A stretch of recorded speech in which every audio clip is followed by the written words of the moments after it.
Hey everybody, welcome to the Ground Effect podcast, where we dive into the heart of Formula One, bringing you the latest news, insider analysis, and sharing our thoughts on the motorsport we love. So come and join us, G and Mick, as we look forward to what promises to be an exciting 2025 Formula One season.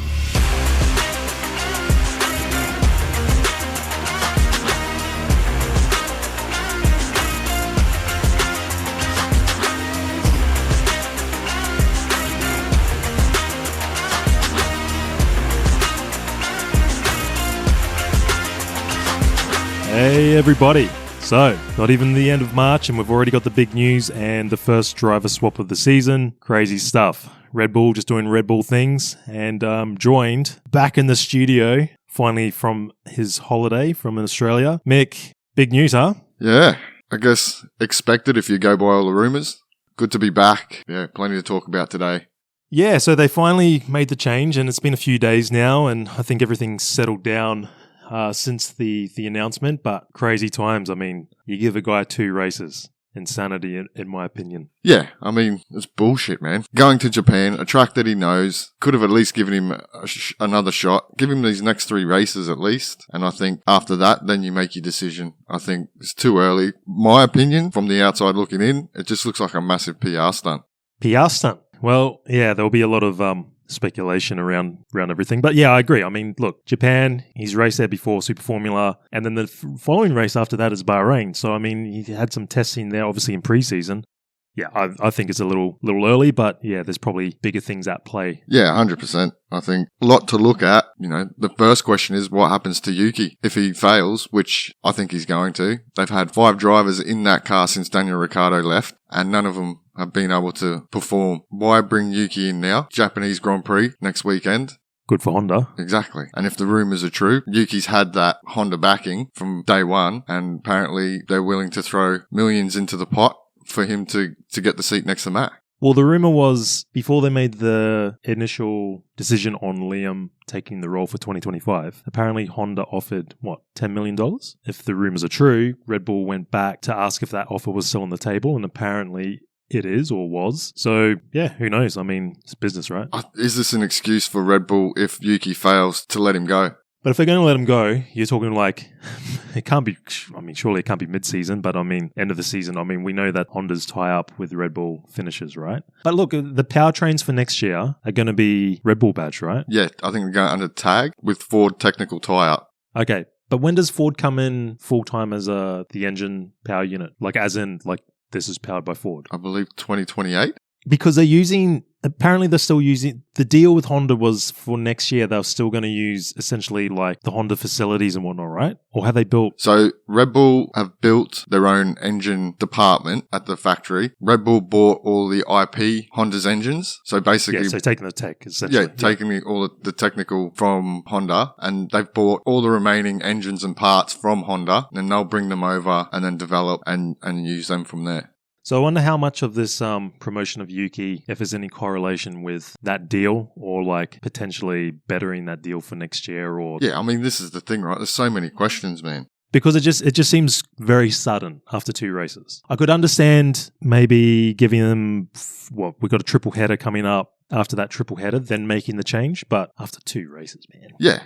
It's, you know, brutal. There's more to it than what we're seeing from the outside. Like I said, I think it's more of a PR Honda appeasement situation. Where, like you said, whether that leads to deals being done, the engines and all that leading into 2026. Yeah. To be a fly on the wall in that meeting that happened here in Dubai, ironically enough, last week. But very brutal, but it is what it is, and it's been done. So, I mean, the good news for Liam is he gets another chance. It's just more, how has this affected his mental state? I mean, that RB car, what do you want to call it? V-carb? RB? Oh, it's just confusing me too much. But I mean, it's a pretty solid car, so it's not a bad car to go back to. Well, it's a team that he knows well as well, which I think will help, come out and say we're doing it for his mental health. I don't think so. These guys coming in now, they're ready to go. Doesn't matter what team you put them in.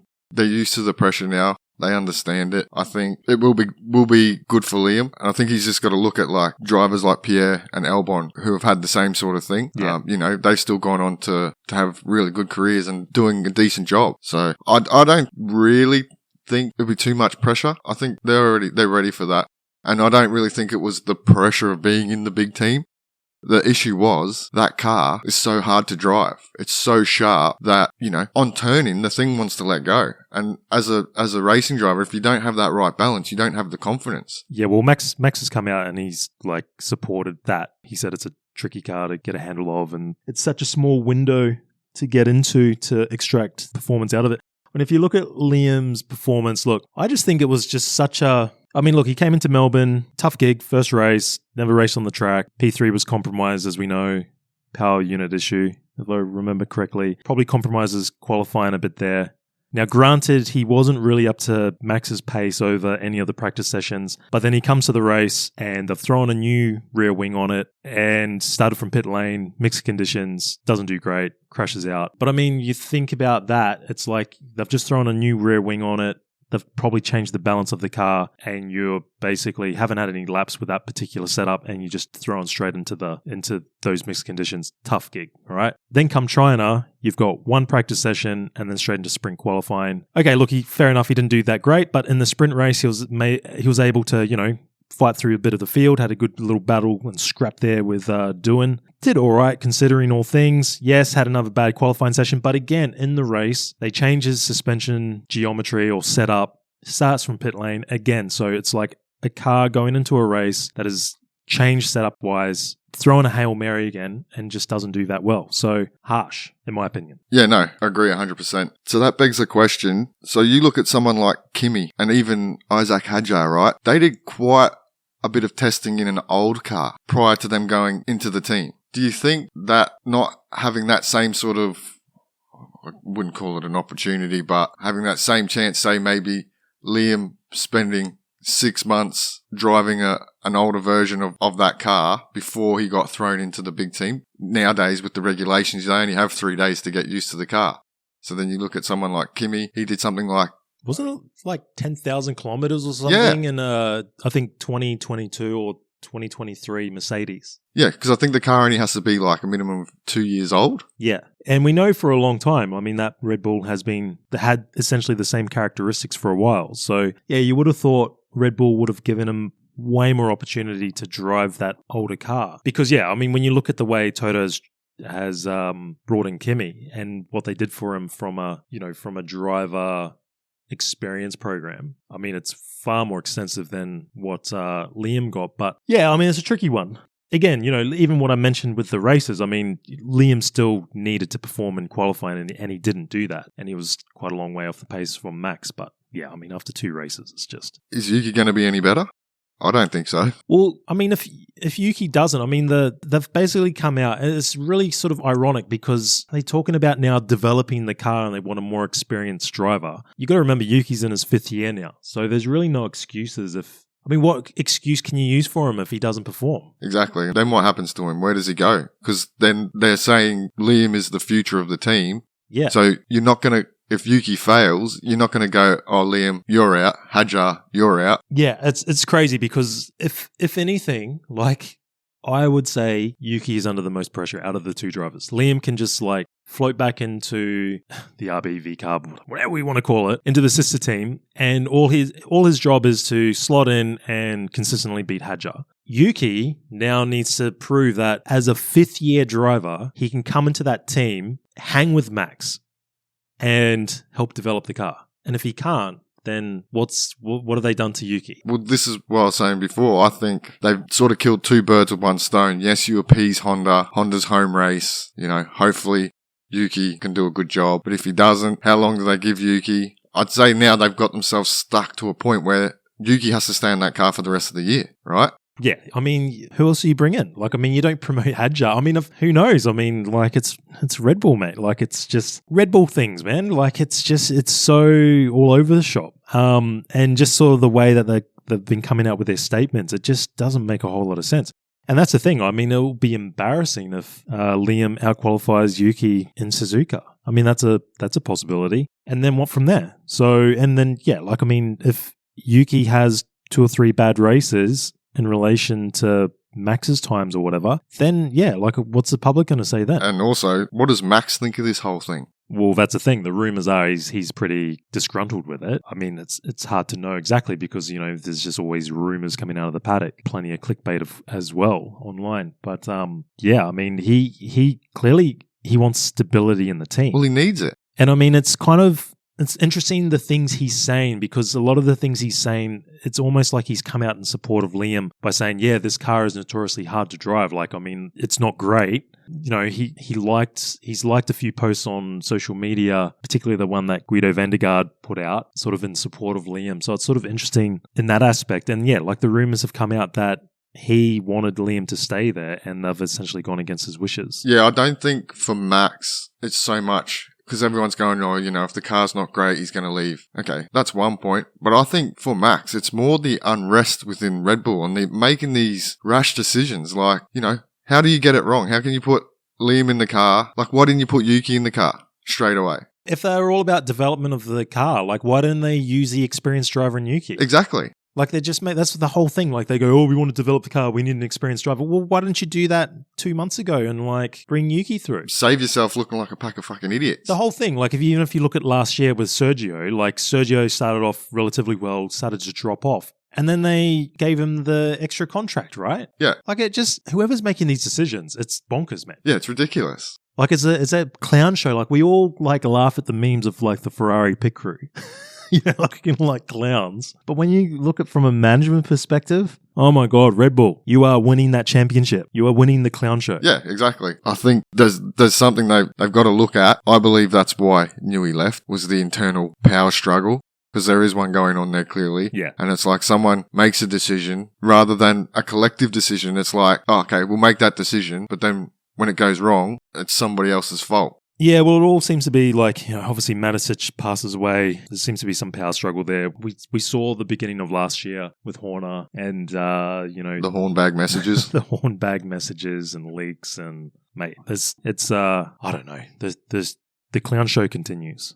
So, yeah, I mean, time will tell. We've got a few more days until Friday and we get to see FP1 and how this all goes for Yuki and Liam. Who knows? Maybe Yuki, maybe the car, maybe his driving style is, perfectly suited to the Red Bull. Who knows? Yeah, it seems like Red Bull need to focus more on fixing the car and making it drivable for more than one person rather than finding a driver that can drive the car. Because you're running out of drivers, man. Where are you going to start? You're going to keep pulling drivers out of...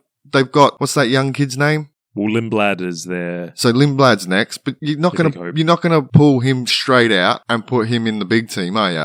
While Hadjar's there, because by rights you would imagine Hadjar would be next in line. Yeah. Then you bring Lindblad into Racing Bulls or whatever they're called, and then he would be the next successor to Hadjar. But surely that conveyor belt of drivers is running out. Personally, I think Max leaves. I think this is his final season at Red Bull. I have an inkling that is what's going to happen. Would not surprise me at all. But does he stay in Formula One or does he go and do his own thing? Well, I mean, he could do whatever he wants. I mean, like I've always thought with Max is he's not a legacy guy. He's not a guy. I just think for him is like he just loves to race. He loves to win. He doesn't really care about becoming the most decorated Formula One driver all time. Yeah. Like for me, Lewis really wants that last world championship to sort of separate himself from Michael Schumacher, right?